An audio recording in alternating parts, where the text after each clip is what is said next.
Thank you, Mr. Chair, and thank you to the witnesses for being here. My first question is for Twitter. Today in committee, as you may have heard, we've talked a lot about right-wing and left-wing opinion sharing online and the harmful content from extreme elements of both. And as I'm sure you're also aware, conservatives often and sometimes commentate how they feel unfairly targeted by social media censorship. So in that same vein, in your joint statement with Elon Musk, he explained his motivation for wanting to buy Twitter and take it private and said, and I'll quote him, "Free speech is the bedrock of a functioning democracy, and Twitter is the digital town square where matters vital to the future of humanity are being debated," end quote.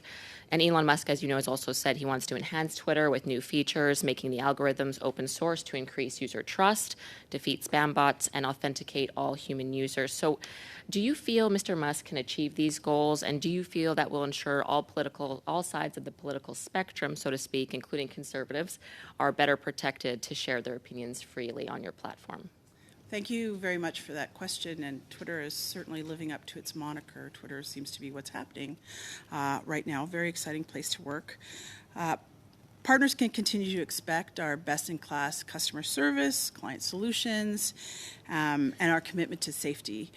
Yesterday, Twitter was a publicly traded company. Today, Twitter is still a publicly traded company. I cannot speculate on what Elon Musk is proposing or what changes he might make. For now, there will be no changes as a result of the announcement. Any changes will be publicly communicated on Twitter.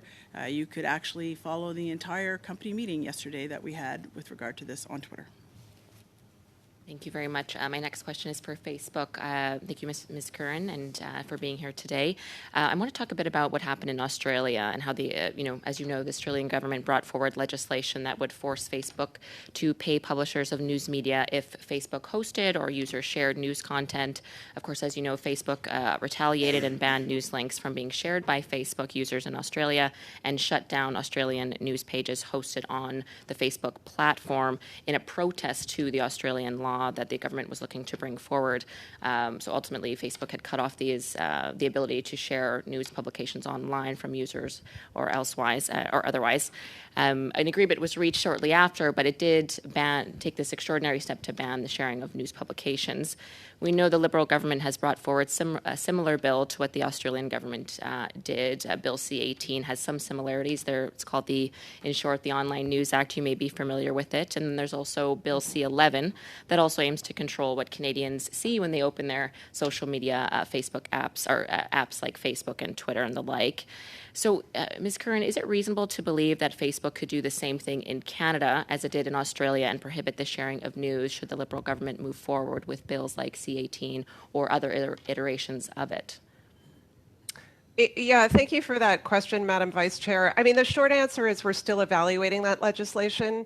We didn't know the scope of it until it was tabled very recently. I will say we do have some pretty serious concerns. Our view is that when publishers place links to their content on our platforms, they receive significant value from doing that.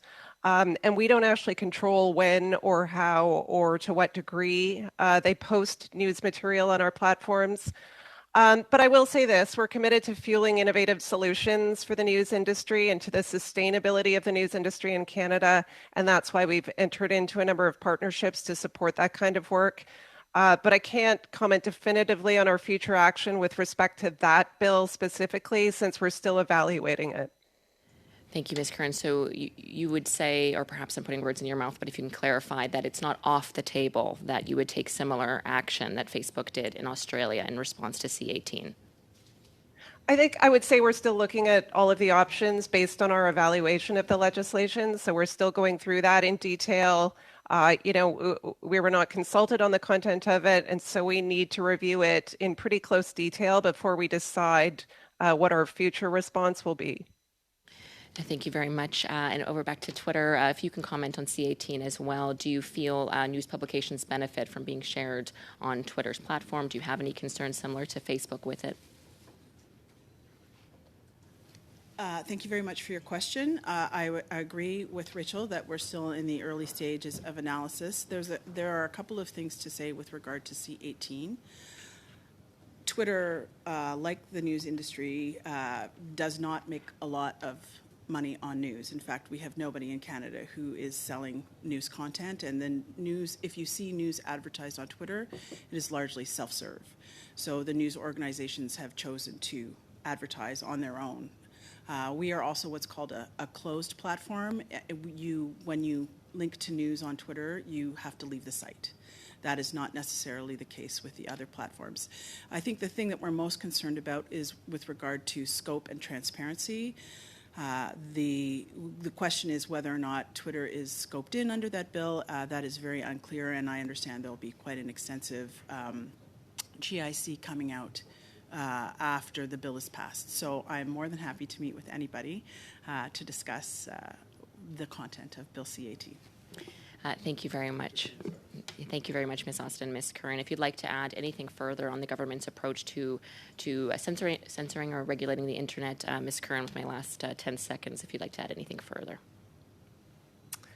Yeah, I would just say that, again, reiterate, we have some fairly significant concerns with C-18. 10 seconds, please.